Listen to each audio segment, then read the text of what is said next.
it was really strange. It started in Rwanda. I was in Rwanda because of the Good Gifts catalogue, which is something we do. And we were checking that the money we sent them was properly spent. And I was taken to a place called Merenge, where there were Hutu and Tutsi widows who had fled during the genocide, fled over the border, had come back to Rwanda. But it was really difficult because they couldn't go back to their homes that had been destroyed. Their children had been killed in front of their eyes, their husbands had been massacred. It was horrendous. And it was really a puzzle to know how they were going to make a living. So I noticed that they could knit. And I said, you knit jumpers for the school children and the orphans. We'll pay for them. We'll put them in the Good Gifts catalogue and people can pay for the jumpers and we'll send you the money and you'll be able to start a social enterprise, which is what they did, and it's still going, which I find extraordinary. It varies enormously. A lot goes to the UK, to poor communities. I mean, when the fire at Grenfell, we were asked immediately to send over some baby blankets and baby clothes and to send some school jumpers for children who were affected. We send a lot to hospitals in the UK because maternity units often find that very poor young mothers don't have anything to take the baby home in. And so we send them. We send twiddle muffs to the hospital. We send clothes to the homeless shelters, women's refuges because they flee the marital home with nothing. So we send clothes for the children, jumpers, baby clothes. There's really an enormous, enormous demand, and now for winter we'll be sending out adult clothes, warm hats, refugee drop-in centres we send to.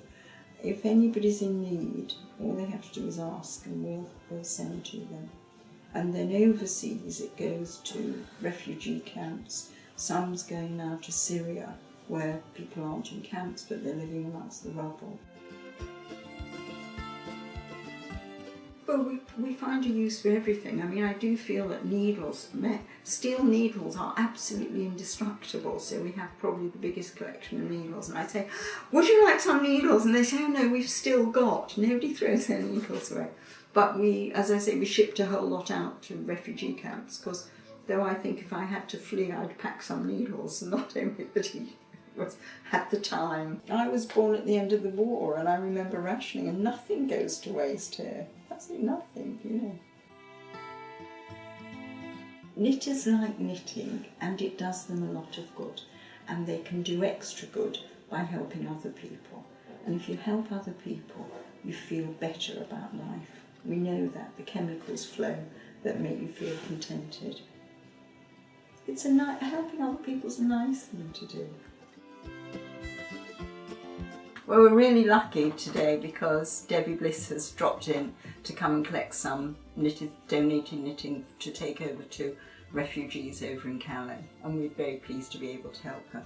And we've just been looking at the stuff and saying how extraordinary the quality is and how nice it will be for people to get that quality. It's incredible. If you just look at this sweater here, the amount of time that's gone into knitting this, and also to know that this is going to go to a really good home now and somebody that really needs it, as it gets so much colder and the conditions in Calais now are absolutely miserable. So thank you so much. I'm literally taking bagfuls away to go over to Calais in a few weeks' time. And I ought to say, while you're here, how grateful we are to LoveKnitting, because they send us lots and lots of yarn, and it means that we're able to send out yarn to people in need, including refugees in the camps we've sent out to, but also it's lovely to send to prisons, to send to community groups.